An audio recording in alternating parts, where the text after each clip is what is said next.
Welcome to CinemaScope, a new podcast from True Story FM. Hi, I'm Andy Nelson, co-host of the Next Reel Film podcast and Movies We Like. As a passionate movie lover, I've always relished exploring the diverse landscape of cinema. And when you look closer at the taxonomy of genres, subgenres, and film movements, you see an intricate web of interconnections and influences. This complex cinematic family tree spans only 125 years. So how did styles as diverse as the French New Wave, New Queer Cinema, and Ozploitation emerge? What cultural, economic, and technological forces sculpted these styles? And what hidden threads unite them all as part of the same fantastic art form?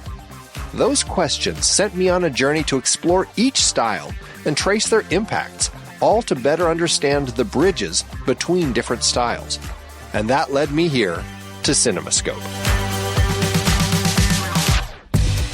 In each episode, I'll be exploring one particular genre, subgenre, or film movement in depth, inviting expert guests to help us all better understand what defines that style, how it came to be, and what branches it, in turn, influenced on this big cinematic family tree.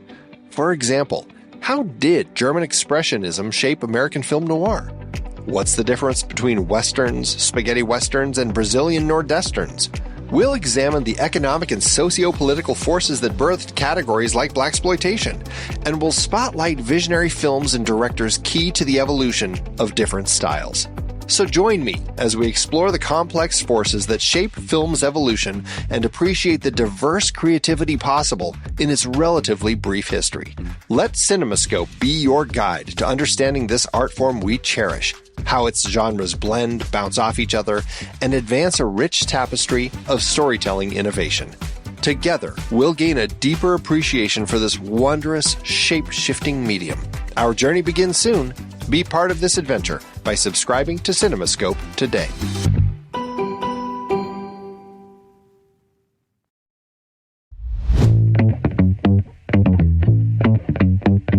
Welcome to Movies We Like, part of the True Story FM Entertainment Podcast Network. I'm Andy Nelson, and that over there is Pete Wright. This is Pete Wright. On today's episode, we have invited actor Patrick Fabian to talk about John Huston's The Man Who Would Be King, a movie he likes.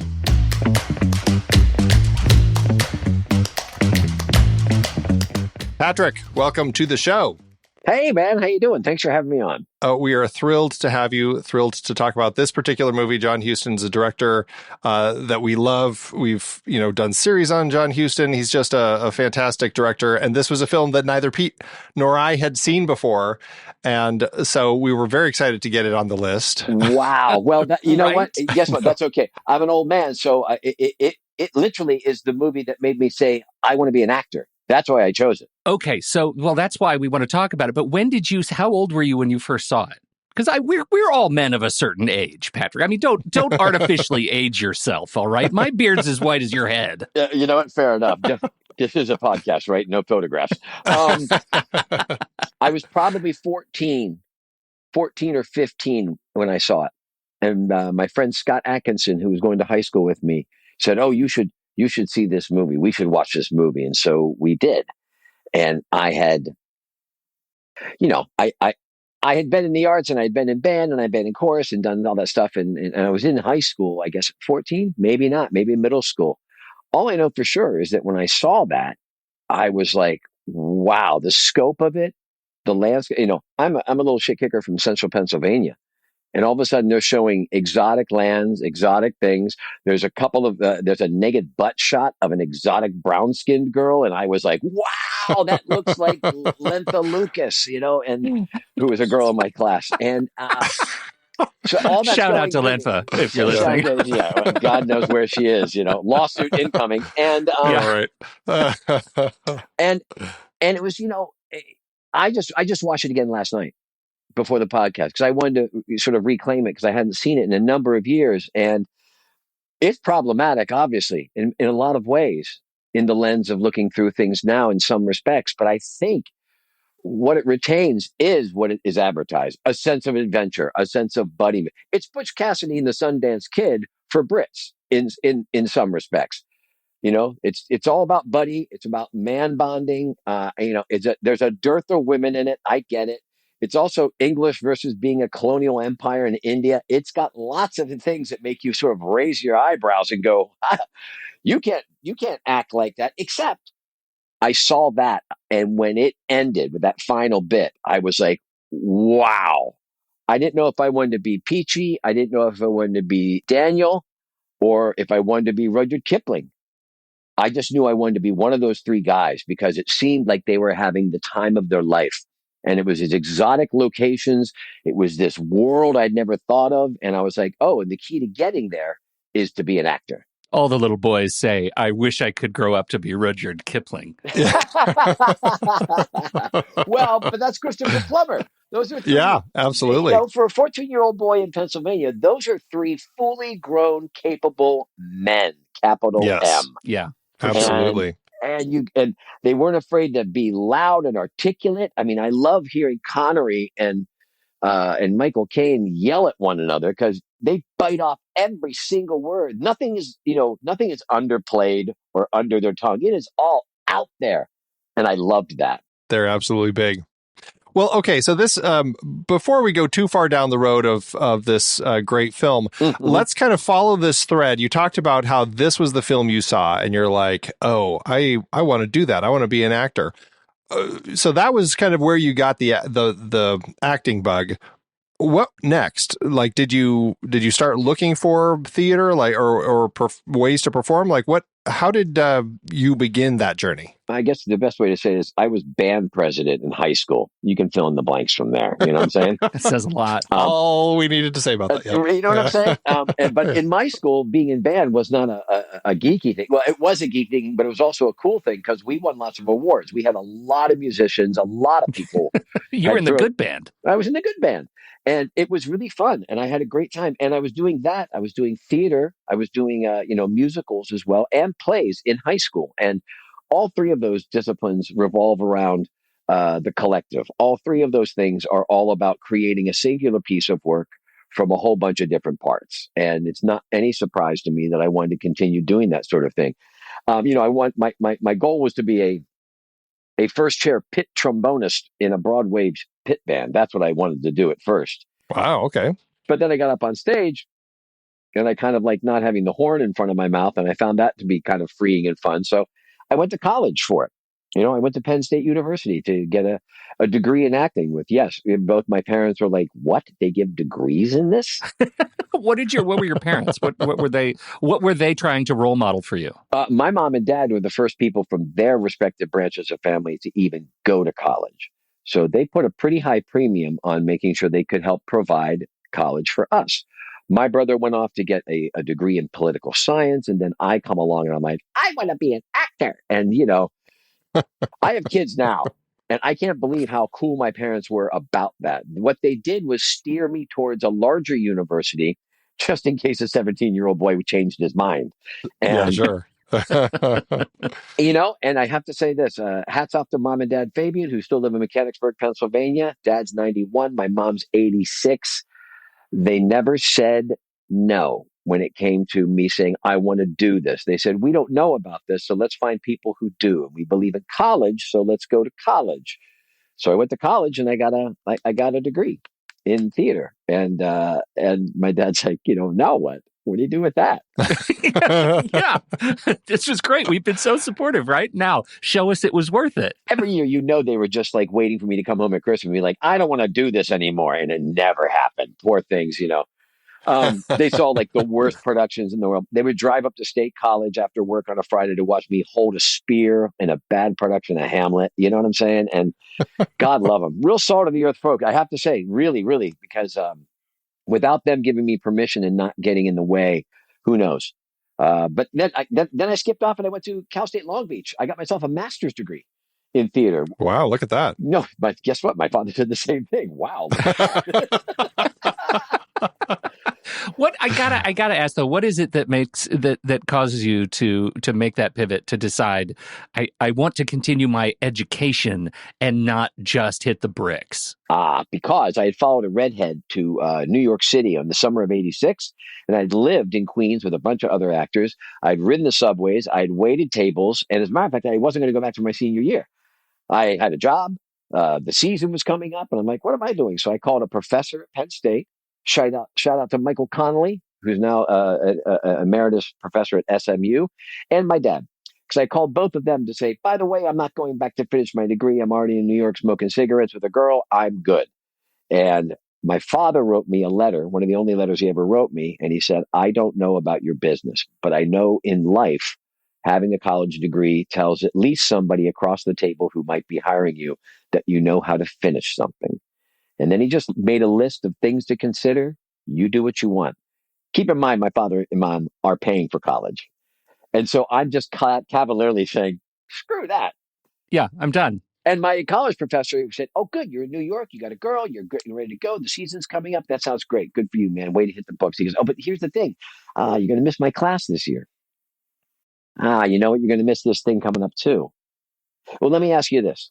Are you going to change that much in 9 months? Are you no longer going to be like a young ingenue, young needy man? I was like, well, no, probably. He goes, oh, okay. How much is acting class? I mean, because you're still going to go to acting class, right? And I'm like, oh, that hadn't occurred to me. And he goes, we have to pay for that. So how's your job? And anyways, he just soft pedaled it and said, well, good luck, man. Good luck. And hung up. Sounds like you've got the world in your hands. Yeah. And so they let me sit with that for a little bit. And so I came back around and called my dad and said, I think we're going to go back. You know what he said? Okay, that's it. Yeah. Called my professor back, said, hey, I'll see you in September. He goes, great. Nothing ever said. But the answer to the question, I didn't go to New York because everybody else was going to New York. All my friends who I was going, who I went to school with, were all going to go to New York and be artists, and I'd already done that a little bit, not really being an artist, but there was another gentleman, Tom Foro. I'm really getting history out here, but he was a graduate student, and he took me aside, and he took me to a mirror, and he goes, what do you see?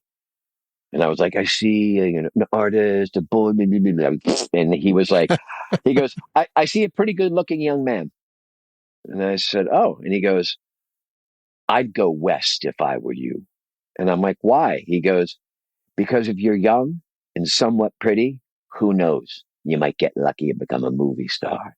And nobody in acting class talked like that.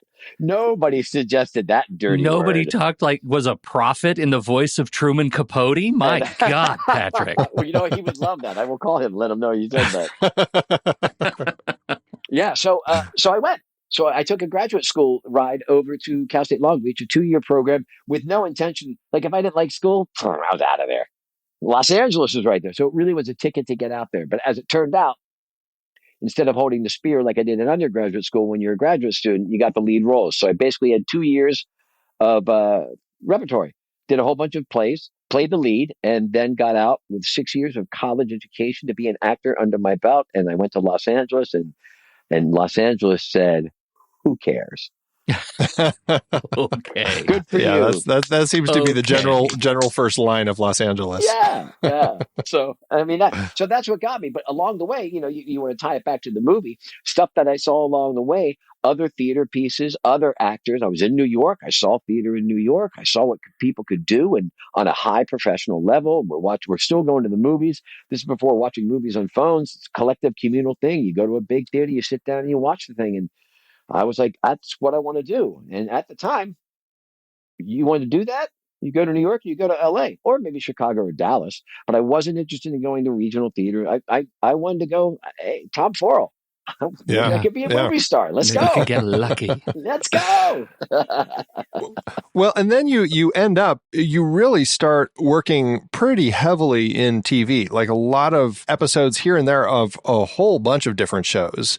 Just a whole variety of things. What was kind of your thinking process? Was it just like, I'm going to take everything that comes my way? Or were you starting to like, I want to start really pushing into this particular thing? Like how did you start finding your focus? Well, first of all, I'm still looking for that. And when you bring this up, I immediately get anxiety because I'm like, oh, right. You can shape a career if you pay attention, but I had my head up my ass. I was running around, And that's everybody until they're like late in their career. Like, wait a minute, what have I been doing? What have I been doing? Yeah, I was I was trying to get an agent, and I was trying to get a union card and all that stuff. And you're running around, and it does feel like a lottery because it kind of is. And it does feel like you have to know someone to get somewhere, which it kind of is, but what those 6 years of education did for me, if nothing else, and this is why I was used to not getting the job. I was used to auditioning and not getting it.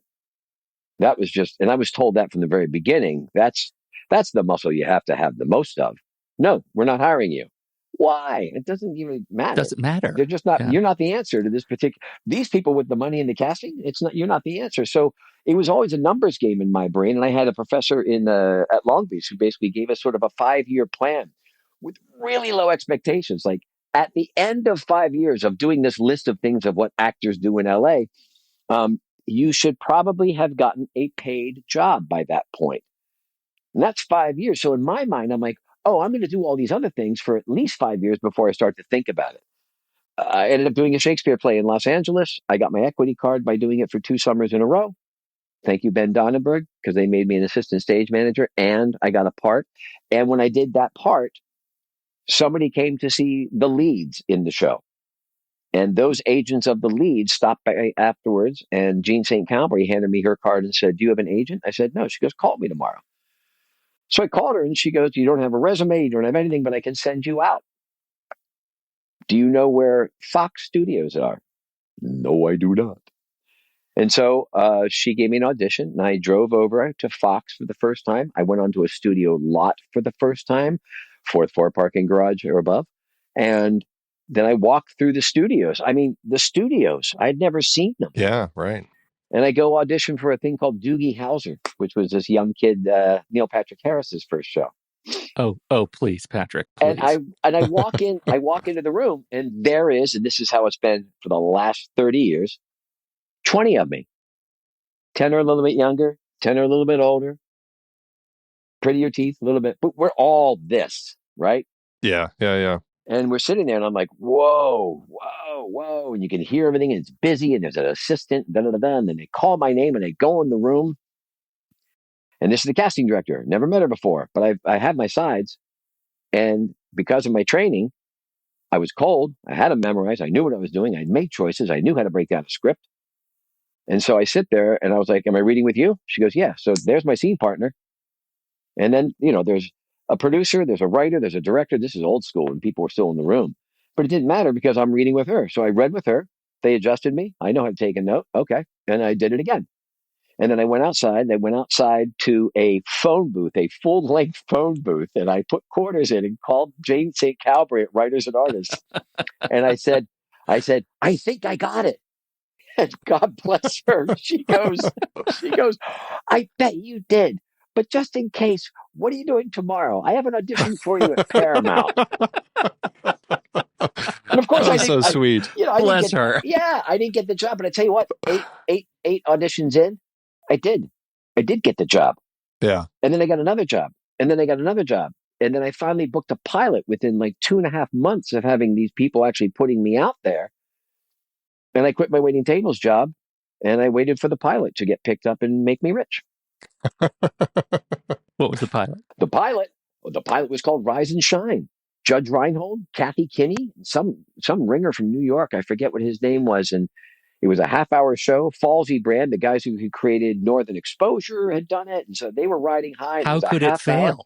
How could it fail? How about this? Not only could it fail, and I met this guy later to tell him the story. Warren Littlefield, who ran NBC at the time, we're doing a 4-camera live sitcom pilot taping. I had a dressing room. They gave me flowers. It was amazing. And so I'm there, and we're doing it. And it's kind of like doing a play, which I had done bunches of. So it was really fun. And they're laughing. And Warren Littlefield puts his arm around me halfway through, and he goes, oh, my God, I love this show. It's going to run for years. You can go buy a house. So I quit my job the next day. What more did I need? The president of the network told me to go. That's outstanding in so hindsight. I did. And then, of course, like 2 weeks later, I called that wonderful woman, Jean St. Calvary, and I'm like, hey, so when can I buy my house, basically? Like, when are we going to work? You're right. And this is when they used to shoot like 130 pilots for 20 slots. And she just goes, oh, honey, that's not going to happen. That's not going any further. But it was a good job. Don't worry, we'll get you something else. And she hung up. And I was like, oh, wow. And I said to my roommate, what am I supposed to do? And he goes, I guess you're supposed to get another acting job. And it wasn't until that moment that I realized it. And now I'm a dad. It's not the destination, children. It is the journey. There it It's is. a journey. There it is. Yeah. But it is. I was like, Yeah. no, No, true. it isn't a destination. It is the thing that goes along. And to your point, a quick perusal of my resume, I've been passed around town pretty heavily. I've done a whole lot. I know I haven't said no to much because, circumstances. I like to work. I think there's always benefit in finding. I haven't curated myself into becoming somebody. When I was a young actor in my 20s, we all wanted to be like, Brad Pitt or James Spader. And I remember James Spader had a quote at one point. I think Brad Pitt had just done Thelma and Louise, and he shows that body of his. James Spader was quoted as saying, "Oh, fucking Brad Pitt ruined it for us all." Now we have to go to the gym. Now we have to drink green juice. And I used to think like, oh, I want to be James Spader. I want to be Brad Pitt. I still do. But the problem is that role's already taken and they're still playing it really, really well. And along the way, you watch people break and go. Everybody who got on Friends became the Friends. Everybody who came on ER became the ER people. I read for both those shows, but so did, 40 or 50 or 100, 200 other guys. And yet, Patrick, like this is the I don't know, it's the blessing and a curse of your career, right? I look at just what's credited on your IMDb page and it's 162 titles. Wow. And the result of that is you are in that sweet spot of celebrity where I'll bet a lot of people recognize you and they have no clue from what. I call it the St. Louis airport thing. You're in a St. Louis airport and you're just trying to get to your next plane or get a burger or something. And somebody goes, oh, hey, hi. Did you sell me something once? Yeah, right. And I'm like, no, we didn't. And then you're standing there and it's sort of awkward.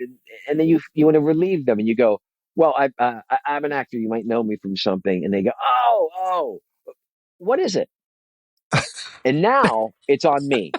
Yeah, right. Suddenly it's your job. In the St. Louis airport, and I'm trying to like do a Terminator on these people, figuring what their age is, what they might have seen, and I go, Star Trek Voyager, and then they go, nope. And now we're playing a game. Now we're playing a game where I'm going to go through my resume until I can figure out what it is for them because I'm so broken. I need them to know, and eventually we get down to something like. Let's see. I did a sort of basically a cameo on Two of a Kind with the Olsen twins. That's it. Oh, wow. No. You were Coach Daryl. I'm like, what? Wow. You never know. You never know. But that has to have gotten easier since Saul. Oh, I get shout outs for Howard now. That's what I get called all the time. People call me Howard in passing. And we were just walking past the National Portrait Gallery here in London. We were going to see a show the other night. And some guy walked past and he just went, Howard Hamlin? I'm like, in the flesh. Just keep walking. I knew things had shifted a little bit. I think it was about season 3 of Better Call Saul. I happened to be in New York City and I happened to be in Central Park walking. And some guy was jogging on that inner ellipse and he saw me and he looked at me and he goes, Howard, you get off Kim's back. You understand me? And I waved him. He goes, I'm not kidding. He didn't break stride. He didn't take his headphones off. He just yelled at me like a New Yorker and kept going on by. Of course. And at that So point, funny. I kind of was like, ooh, I've made it. There it is. Yeah. Who knew that would be the moment? And Better Call Saul, I mean, that's, a fantastic show from this really creative world. But I mean, it's a much more recent thing.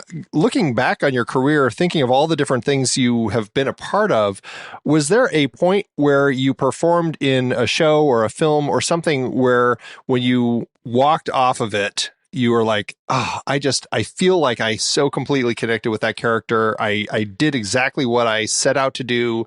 That I was in a great groove with the director and you see the finished piece and it's like, that's it. That was perfect. Like, can you remember where that first moment was where you're like, that was it? I don't know. It's funny. A lot of things that you think are feeling good at the moment, you look at them and you're like, oh, that's not what I thought was going on. And that could be any number of factors, by the way. That could be, oh, the script isn't what I thought it was, or the lighting, or the director. You can point the finger everywhere, but rarely do I feel like, oh yeah, and then I look at it and I'm like, oh yeah. Last Exorcism came off real well. That was fun. Some people saw that. Yeah. But, for the most part, when you end up being a guest star for your career, you're plugging into other people's things all the time. So you really have to go in with the notion of like, what am I servicing here? It's not about me. They're going to come around on my shoulder anyways for my big speech so they can see the reaction to the guy who's interrogating me or the girl who's interrogating me. Learned that fast. I was like, oh, this is my close up. No, it's not. They're going to come on your face for a second, and then they're going to cut to the person they're paying $1 million to. That's what they're going to do. You get to shine not too bright. Yeah, a bit. I'm not complaining. It's been a great and varied career. I'm a working actor. That's a rare breed in itself. I had a lot of fun along the way too, basking in people's glow. Working on Friends, working on Will and Grace. Easily two of the funnest nights I have ever had as an actor, and I probably only had about 5 or 6 lines or setups in the whole evening. But to be a part of that energy and watch that thing work, watch that machine roll. It's like seeing the Stones in their prime or your favorite band in their prime and stuff like that. Like they were on fire and you're like, oh, I get to be standing in that right now. And that feels great. That's a rush. And then consequently, when you find yourself working on something like Saul, there are moments where probably after about 2 or 3 seasons where I finally felt like I deserved it or belonged. Imposter syndrome, always there. But I started to feel a little more comfortable because everything was sort of, I knew the DP, I knew the crew, I knew my fellow actors, and it really felt like I belonged. And then there'd be moments where all of a sudden it really let fly with like Ray or Bob, and there'd be that wonderful moment where you'd sort of look around at one another and be like, oh, I think that might have been good. Yeah. And then you see it and you're like, oh shit, they shot the crap out of this. It looks good. And you get happy about that. I've been in plenty of crap. Again, IMDb will show you there's a lot of chuff in there, but I don't regret any of the jobs I've taken. That's for sure. They've all had their charms and especially when you're starting out. I always give young actors entering it, this notion of like, well, I'm going to do this and I'm only going to do this. Man, it's a crooked line in life, no matter what, particularly in this career. And anymore, so much stuff is out there. I don't think anybody's really dinging you, but a career can be shaped and whatnot. But I always like to say yes because, yeah, you did that thing for the weekend for that short, and it was a terrible script, and the director yelled him through chairs, and it wasn't very fun. But guess what? The writer saw that you tried to make sense of her words, and in 5 years, when she gets better, she's going to remember and be like, oh, they actually got it. And you don't know. No one said, oh, I can't wait to go make this piece of shit so it's shitty, right? Yeah, right. People want it to be their best. And even when you have all the elements, it doesn't work. That's kind of the miracle of it anyways, too. You put on paper, we're all going to get Oscars. And then you see it, you're like, oh, no, I can't even place why, but it doesn't work. And then something else just coalesces and leaps. So you don't know who those people are. Everyone's going up and down the ladder all the time. Just, say yes, have fun, see what you can get out of it. And, sometimes it's just a good cocktail story. Yeah, it definitely is a business of relationships. That is for sure. Yeah. Do you find, as far as working in live studio audience sort of environment, as opposed to working on something on location, do you find you have a preference, or do you feel like you're bringing different energy, or you need to bring different energy depending on which one it is? Oh, totally different energies. As a matter of fact, I was working on the last sitcom I got to work with Patty Heaton on Carol's second act. And I was working with her and Cedric Yarborough and some other people who were like funny people who know about punches and rhythms. And I'd been, wearing a suit and staring off in the distance with smoky blue eyes for 2 seasons. You know what I'm saying? So all of a sudden I'm doing this live action thing. And Patty was great because Patty knows. Patty Heaton hears it. She knows what the setup is. She knows where the joke is. She knows the funny. I mean, she's done 200 and some episodes of Raymond and 200 episodes of The Middle. So she knows what she's talking about. And it was funny. One time we were doing something. I was playing like her doctor/love interest. And anyways, I fumbled a line on tape night because I was nervous. I hadn't been in front of an audience in a while. It was our first go. And I blew the line, and she put her arm around me and she said to the studio audience, she goes, "You have to forgive Patrick. He's on award-winning drama on another network usually." And it bathed me in a quick moment of shame. And then absolutely we howled with laughter, and there was no problem with that afterwards, but it'd been a while. I enjoy it because I love live theater. I hadn't done that in a while either. And there is an energy that you feed off of. And you can be guaranteed you're not going to be working at 3 o'clock in the desert, when you're doing a sitcom. That is very true. Very, very true. Well, I think at this point we should shift our conversation to talk about this fantastic movie that you brought for us to discuss, John Huston's The Man Who Would Be King. There is no place on earth too forbidding. There is no adventure too dangerous to dare. There is no dream of wealth and glory too impossible for the man who would be king. Connery and Caine. Rogue and renegade, reckless and fearless soldiers of fortune on the richest adventure of their life. Across 1,000 miles of danger, come with Sean Connery and Michael Caine as they try to capture a whole country, a scheme for rascals to become royalty in the long-lost land of Alexander the Great. Rudyard Kipling's The Man Who Would Be King.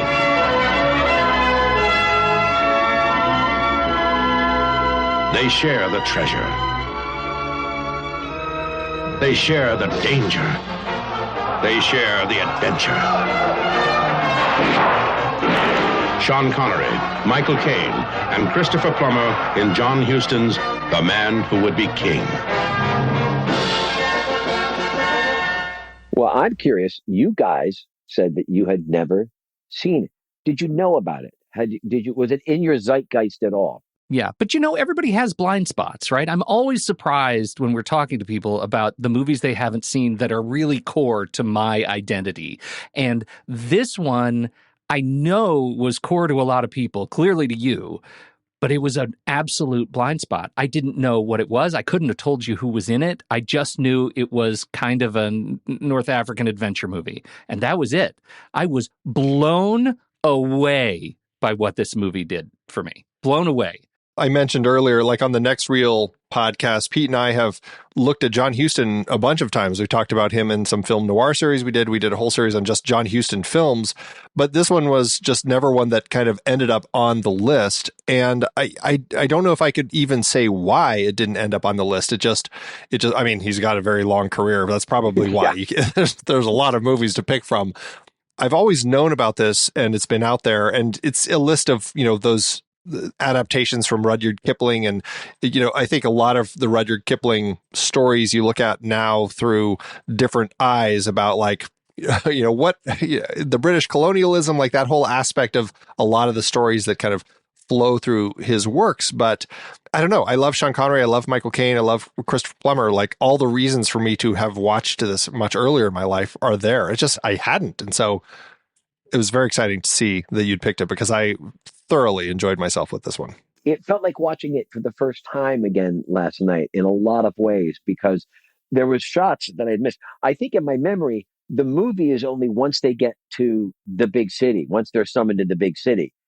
And then I realized a large portion of the movie is the journey, is the traveling, is the whole setup, is this laying the groundwork of the Masons and all of that. But along the way, there's all this observational stuff, this sense of destiny, both as a country, as Englishmen, entitlement, the way they treat people. And yet there's a code of honor that is both a military code of honor and then this idea of the Freemasonry thing that reaches back all the way to Alexander. And I love that part of it. That's the part that feels like a real link to the past that actually could be true. That's an interesting element to the film. And, right after Pete finished watching it, he texted me. He's like, we need to figure out what we need to do to become Freemasons.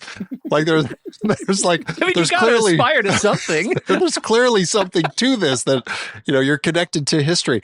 It was a really interesting element of the story. And like you said, it could be true. Like were Alexander the Great and the people in his time when they wandered through Kafiristan and Afghanistan, were there elements of Freemasons working through there that were actually helping build these communities that ended up being, centuries later what they were in the film?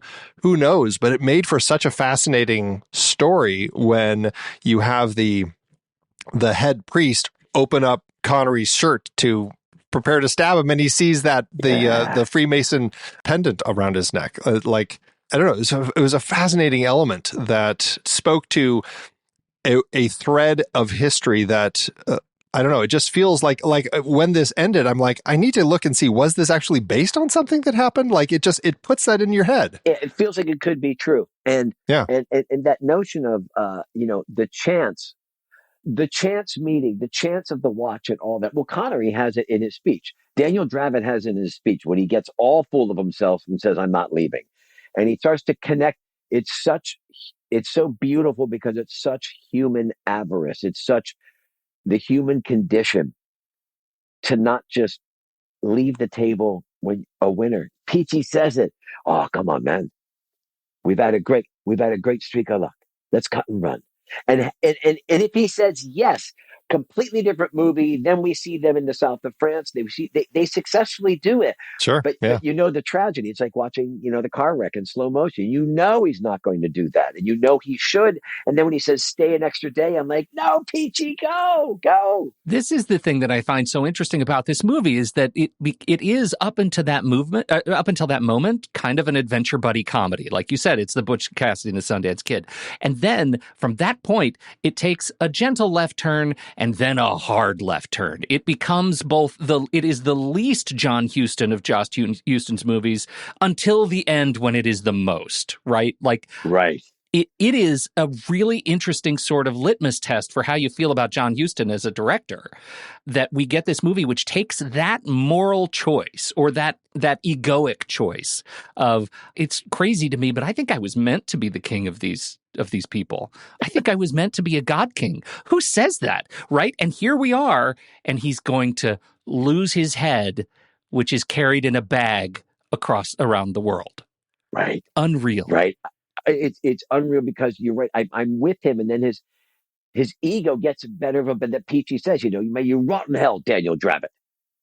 When Kane comes back, when Peachy comes back and says, I'm all loaded up. You want to check? You want to check anything I shouldn't take? And they have that whole scene between the scribs, and at the very end, he opens the curtain and he flashes that smile. And he's not a king, and he's not an egoist. He's his friend. And he says, come on, stay a day and walk me down the aisle. Yeah, watch me get married. And you're like, oh. And he goes, I'll do that for you. It's such a wonderful moment. And it's the last moment of, well, you're right. Then it starts to go dark. And the direction, we keep going back to the eye off kilter, right? And the woman on the ground, like it's all this cacophony of awfulness when he's, he has to have the girl. He has to have the girl. It's and when they flip, she bites him, and she goes from being, as Peachy says, the Venus de Milo, and the thing that he wants. Immediately, he calls her the slut bit me, and I was like, oh, that's one of those jarring things where you're like, oh, truly, yeah. So we go from this to slut, and I'm like, well, it fits in the time, but for modern watching and modern ears, it really is sort of, you can circle that moment as indicative of like everything that's wrong with men. You know what I mean? Yeah. Well, and it speaks to what I found interesting is there is, and I haven't read the Kipling book, but I couldn't help but feel like this was very much not necessarily a celebratory look at British colonialism. Like it really feels like Kipling was saying some pretty nasty things about how some of these Brits behave and think of themselves when they're in this place of, we'll just say, other, and they feel like just because I'm here and I'm British, I'm better than anyone else around me. And so it's my right to rule. Like there's kind of that element already in here, right? And then as they decide we're going to just go be kings in Kafiristan, we're going to, find these people and like they take on that role and they succeed and everybody like totally buys into it because they've got guns, really. Yeah. It's a True Colors moment too, though. It boils down to this thing. And then it just kind of keeps progressing for Daniel. And that's what was so horrifying. And Pete, it was interesting. Like I totally hear what you're saying about John Huston, but I think that there is this real like African Queen element of like the adventure that we have at the beginning. And then it does flip into more of like a Fat City, darker, more depressing ending in the last. So it all feels very John Huston to me, but it's just, I don't know. It's just on the fringes of those experiences though, right? Like it has a mood in the beginning because Michael Caine and Connery are funny. They're legitimately funny. And I don't think much of Huston comedy, like Prizzi's Honor Connor there's comedy in there. That's fine.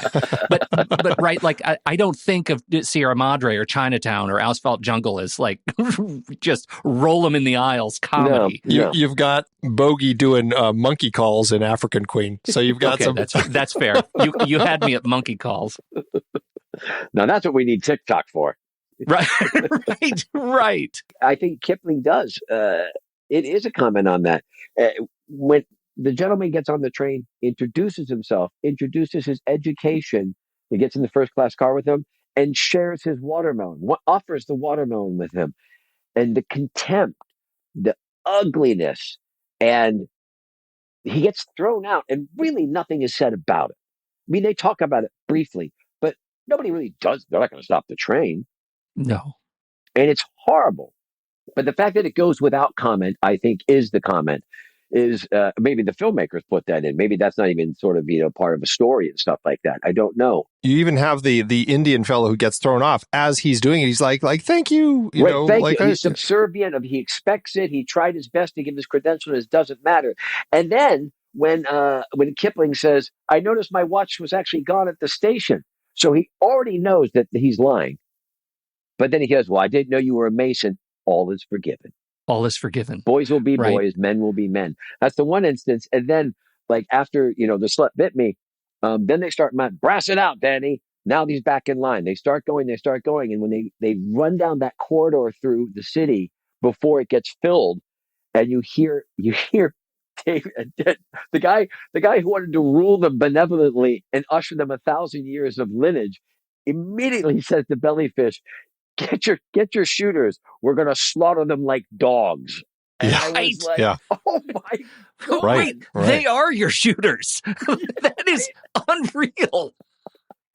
Yeah, that's that spirit, and I think that the bit me moment is, as a True Colors moment, is the moment. It's like it's the punchline on the setup that we started with on that train. Like this, if you didn't get the entitlement, if you didn't get those beats that were delivered pretty subtly, by the time you get to that moment at the wedding, it is all clear that these guys are the antagonists to these people, and they are the other. They are the other. Right, exactly. Yeah. And even when he barks at him when he walks out onto the bridge, can't you cut any faster?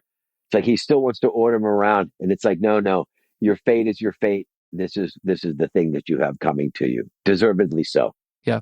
What a way out, though. I was like, don't they need that bridge? Like now they're gonna have to put a new one up. Like that's one hell of a way to get rid of somebody. I also thought about the crown, because I thought, it is Alexander's crown, but, right? Maybe who knows? Maybe they thought we'll send a goat down later and get it.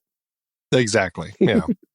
The thing about that bridge, though, I think is a really interesting one, because it was the bridge that was built essentially by their leadership of the colonials, right? And so cutting the bridge is really restoring the authenticity of the people. Do they need the bridge? They didn't need it before they arrived.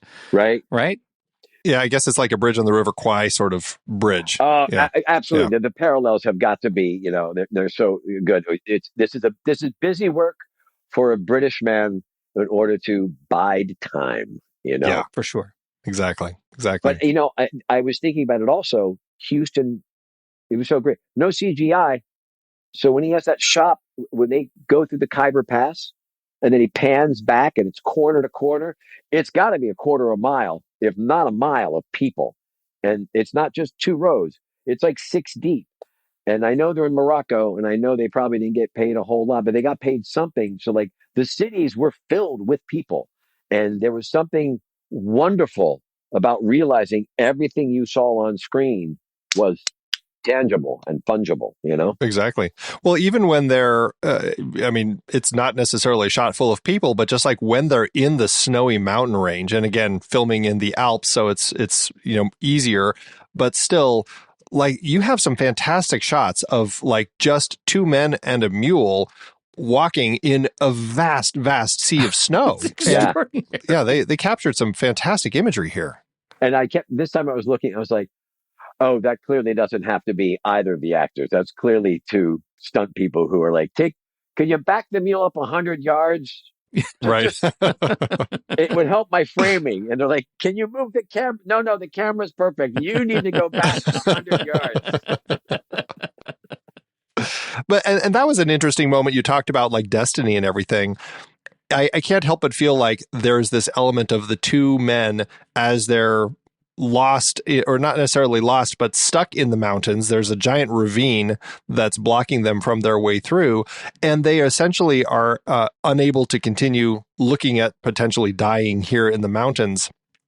And then you have this moment where they're singing and laughing, and that causes an avalanche, which conveniently fills in the ravine so that they can cross and continue and actually make their way into Kafiristan. Like, that was such an interesting moment to depict, like, probably for them, this British idea of, we are meant to do this. This was destiny for us to make it over there. It was such an interesting moment. And it also comes on the heels of them saying, that's it. The bridge behind is gone. There's nothing ahead. And they have a fairly honest assessment of themselves at that moment. Might be the last time in the film. Yeah. Right. I've got no good deeds to account for myself. But we've had an interesting life. Two men can't say they have seen more than we've seen. And that's enough in the age of adventure. But to your point, that and them laughing at the expense of the guy who gets the Victoria Cross and this and that, as you say, then all of a sudden it's providence. It's God literally leading them there. Oh, hey, I have to divert for just a second because sure, I love this film so much that I got a poster of it and I framed it, spent good money on framing it and everything else. And then I was living with somebody and somehow I got into a basement and there was flooding. And anyways, the poster then seeped in and got a watermark and possibly a bunch of mold. All I know for sure is that when I met my wife, Mandy Fabian, filmmaker and writer, the moment came in our relationship where it turned out I was going to move in with her. That's what we were going to do. So I was going to go ahead and have a yard sale and get rid of some stuff. So she comes over the day that I was going to do that, and she sees I've got stuff in two piles, and she goes, "What's this?" I'm like, "Well, this is the pile of stuff I'm going to keep, and this is the stuff I'm going to get rid of." And she looks right at the stuff I'm going to keep, and right there is the framed poster of the Man Who Would Be King. And she's like, "So explain that to me." And I'm like, "Well, this is the Man Who Would Be King." And blah, blah, blah, blah. She goes, No. Explain this giant stain on it and the mold. Because nothing screams I'm a bachelor living alone than this. Right. And I was like, all right. And so we had a discussion and and then I'd had it for years. And it was a moment in time where I go like, oh, I'm crossing a threshold. You know what? Okay. I will put this down here, but I tell you what, it's going to get, this. Whew, it's going to get a lot of money. So I think I marked it like $150. This is on my front lawn in Fairfax. Yeah. So I put it there. Morning goes by. People look at it and people are like, oh, yeah, no one's interested. I knock it down to about 75. The local Russians who are in my neighborhood are coming around and they're trying to bargain me down from 25 cents to 5 cents for a wooden spoon from my kitchen. This is the buyers I've got, right? Yeah. Yeah, right. The end of the day comes. It's like 3:00. No one has made a serious offer on this at all. The stoners who live below me finally come out from their night before. And this guy comes out, no shoes. He's got his pajamas and no shirt. He comes out and he goes, "Oh, having a yard sale?" And I said, "Yeah." And he looks over and he sees my poster with the water stain. And he goes, "Oh, dude, that is cool." And I just said, "Take it. Just take it." Oh. Yeah. Oh. Unbeknownst to my wife, I just told her today, I ordered a brand new, pristine copy of the poster, which I have back in Los Angeles in my garage, waiting for the right moment to frame. Look at that. Fantastic. No. Maybe for our 20th anniversary. That seems like a good gift, don't you think? Oh, love it. Love it. Does she share your love for this movie? Your appreciation of it? How about this? She was unable to watch it with me last night, unfortunately. So I don't think she's ever seen it. Oh, another set of virgin eyes for it. Another set of virgin. My niece did watch it though, and she's in her late 20s. So we finished it, and I said, "This is kind of a sausage fest. I don't know how you're going to take this." And we finished it, and I said, "So what did you think?" She goes, "I'm trying to remember. Did any of the women get to even speak, or did they just get to take their clothes off and bite his cheek. I'll have to rewatch that. And I was like, oh. I get it. Yeah. I get it. Okay, Yeah, understood. The movie does not age well in that regard, not even a little bit. No, but if you do take it as a timepiece of when it was made, and because it is a timepiece unto itself, it actually, to your point, man, Andy, Kipling is not really rollicking with it. He allows moments, or the screenplay allows moments, to sort of let things be, and you see it, and it feeds into the narrative, like your hubris, your English hubris, your sense of destiny over things large and small ends up getting your head cut off. That's what it ends up getting, as a false prophet, So, and I don't think I'm bending it too hard to make it fit like that. I think it actually does live like that. Right. Yeah. It's interesting for what the story is. Michael Caine, his wife plays the woman in the film, and Roxanne, and she is part Indian, and that was like a big element. And I think for him playing this character who is, definitely has that racist streak through him as far as how he behaves with these people. But when it comes to actually the production of the film, it was nice to see that, he actually got on the case of the first assistant director, who was being rather racist toward the person who played Billy Fish. And so, it's just nice to hear that even in the scope of the story with these characters this way, that the actor genuinely was just acting the part and didn't stand for any of that. Oh, that's good to know. I didn't realize that. I realize I don't have any history or any go-to book to read about the making of, which I would like to do after I watched it again last night. I'm like, I'd like to find out for those very reasons, because I thought, is it 1974? 75. Yeah. It's 75. It's not like there's nothing going on. You know what I mean? Yeah, right. Yeah, right. In terms of awareness and whatnot, I think Connery's like 3 years out from saying in Playboy that, he sometimes hits a woman if she needs it. Something like that. Yeah. Right? Yeah. Because, we're just guys being guys. I just saw a play about Richard Burton, who is in that ilk as well. And that plays about Burton doing Hamlet in Broadway. But what you get from it was that notion. Him, O'Toole, Connery, Caine, all of those guys come from a time where, the boys are boys. Are they going to show up drunk for their professional gig? I don't know. Oh, Oliver Reed. Did you get the good Oliver or the bad Oliver? And you just sort of took it. It was sort of a thing. And so by 1975, there's some fissures, but certainly that kind of coddling of do what you want was in there. So to find out that Caine was actually aware of that and trying to curb that a little bit is refreshing to hear. Yeah, absolutely. How about award season, Andy? A movie we liked so much. Clearly it had attention. It did have some attention. It had 9 nominations, no wins, but at least it was getting some award recognition. At the 1976 Oscars, it had 4 nominations, Best Art Direction and Set Decoration, but lost to Barry Lyndon, which I can see that. Costume Design, it also lost to Barry Lyndon. Film Editing, it was nominated, but lost to Jaws. And Best Adapted Screenplay, but lost to One Flew Over the Cuckoo's Nest. All of those I can see. I can kind of see it. At the BAFTAs, it was nominated for Best Cinematography, but lost to Barry Lyndon, and Best Costume Design lost to The Day of the Locust, which is, seriously? that old Hollywood look. It's it's that 20s Hollywood. I can see it. All right. Golden Globes, it was nominated for Best Original Score, but lost to Jaws. And at the WGA, it was nominated for Best Adapted Screenplay, but lost to One Flew Over the Cuckoo's Nest. Well, it's playing in a really solid sandbox for sure. Yeah, absolutely. Yeah. Definitely. Yep. How'd it do at the box office? For his Kipling adaptation, Huston had a budget of $8.5 million or $50 million in today's dollars. The film premiered on the 26th of November, 1975 at the Tehran Film Festival, of all places, then finally premiering in the United States December 19th, 1975, opposite The Adventures of the Wilderness Family and Sam Peckinpah's The Killer's Elite. It did well enough for itself, earning $11 million at the box office, or almost $65 million in today's dollars, which lands the film with an adjusted profit per finished minute of $114,000. This was a project John Huston wanted to make for a long time. He read this when he was a kid. It had been kind of his pet project. Sometimes pet projects, when filmmakers finally get to make them, don't work out very well, like Toys from Barry Levinson, or I wasn't a huge fan of Gangs of New York, but this was something that he had actually started working on in the 50s. He had originally been wanting to work with Clark Gable and Humphrey Bogart in the roles of the characters.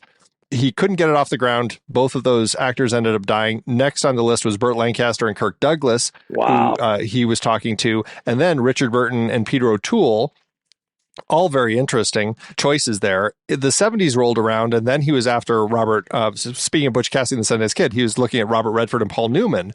And it was actually Paul Newman who told John Huston that he's like, you really should probably be casting British actors for this. It would make a lot more sense. And that's when he went to Connery and Caine, which was like, yeah, of course, they're perfect. Like it's a great pair. And yeah, it makes sense to have Brits in the roles. Oh my God, that's so funny. Well, at the time, he's like, I don't know, I need box office. I need, whatever they're thinking, right? Yeah. Yep. Yeah. And you just can't see around that next corner. Oh my God. It is a story about colonialism. I think that's just fascinating. And they are every bit the equal buddies of Redford and Newman in this particular movie. When they're being chewed out, they do their march step out of the office, like those kinds of bits that are so central to her royal service. I think just make the movie shine, that they just feel like they embody the role. And am I right? Maybe you know this. For some reason, you just mentioned that. And I want to say that was a bit that Connery and Caine came up with. That was their idea to sort of ridiculously march in and do that thing in lockstep. They brought that to the table. I would certainly believe it. I hope that's the case, because that would be awesome that they would have done that. I guess there's no Man Who Would Be King 2, though. That's the only thing the studio's like. I don't see. I mean, John, we like it, but maybe Plummer goes to America and finds Butch and Sundance. Oh my God. Maybe that's it. Because Plummer did all right. Yeah, he did okay. Oh my God. I remember that last shot, though, when he unveils the head. Oh. It walks away, you see the back, and of course you want to see.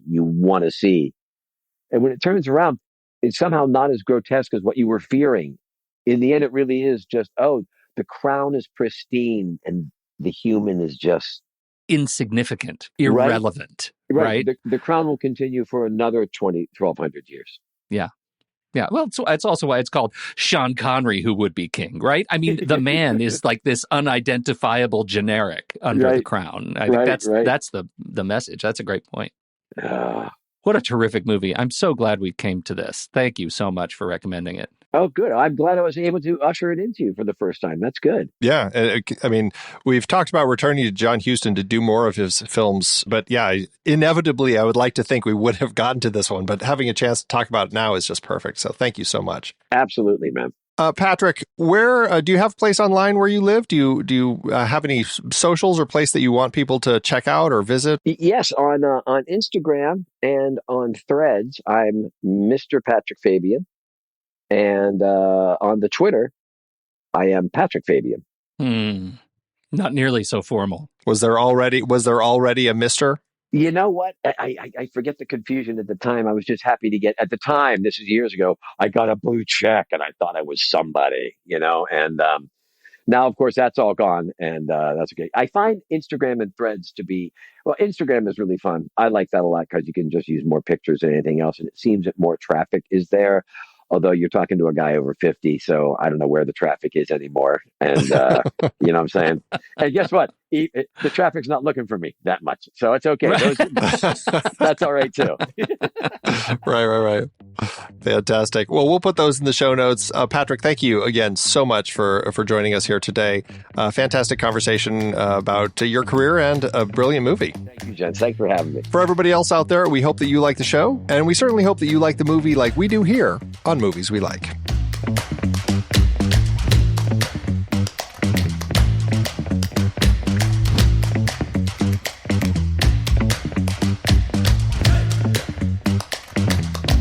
Movies We Like is a part of the True Story FM Entertainment Podcast Network and the Next Reel family of film podcasts. The music is Chonk Clap by Out of Flux. Find the show at truestory.fm and follow us on Facebook, Twitter, Instagram, Threads, and Letterboxd at The Next Reel. Learn about becoming a member at thenextreel.com/membership. And if your podcast app allows ratings and reviews, we always appreciate it if you drop one in there for us. See you next time.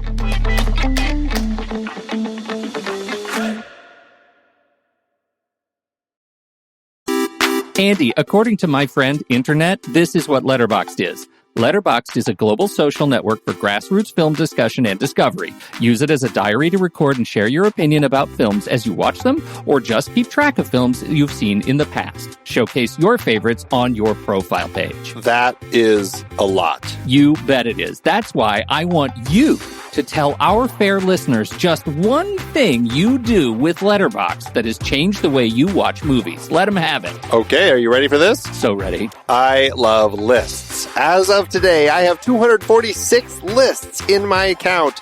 I use them to track the movies I watch, organize them in all sorts of different ways. I track them by hand. I clone lists from other people. I use them to plan what I'm going to be watching, all sorts of things. I love creating lists. It's a fantastic tool. Sexiest animated characters. Andy, what is this? We love Letterboxd, and if you're a movie lover, we are sure you will too. And when you upgrade from the free account, you will remove ads and support the great Kiwi team building this amazing service. Just use the discount code NEXTREEL or visit thenextreel.com/letterboxd to get 20% off your pro or patron membership. And it works for renewals as well.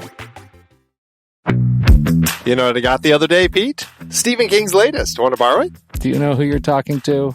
What do you mean? Andy, when's the last time I read a paper book?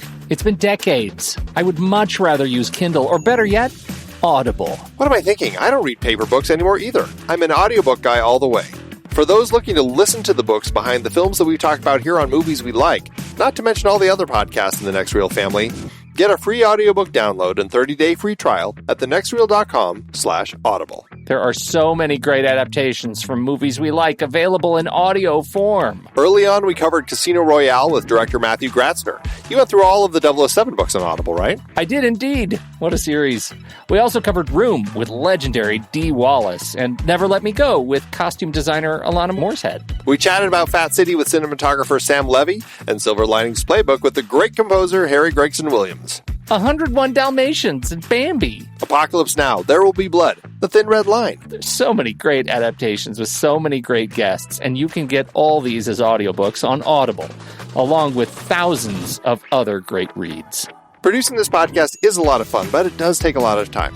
We have already dropped the dynamically inserted ads because they are so annoying and have no connection to our content. Plus, they just jam those things in wherever they see fit. We listened when you said you didn't like them. So now, we're directly appealing to you, our dear listener.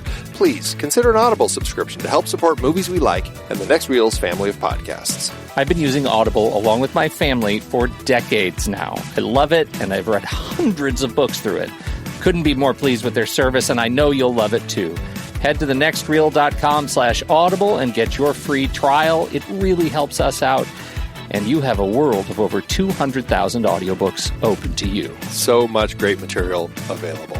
Dive in with a free trial and get your first free audiobook at thenextreel.com/audible. Start listening to amazing audiobooks of your favorite movie source material with your first free audiobook today. That's thenextreel.com/audible.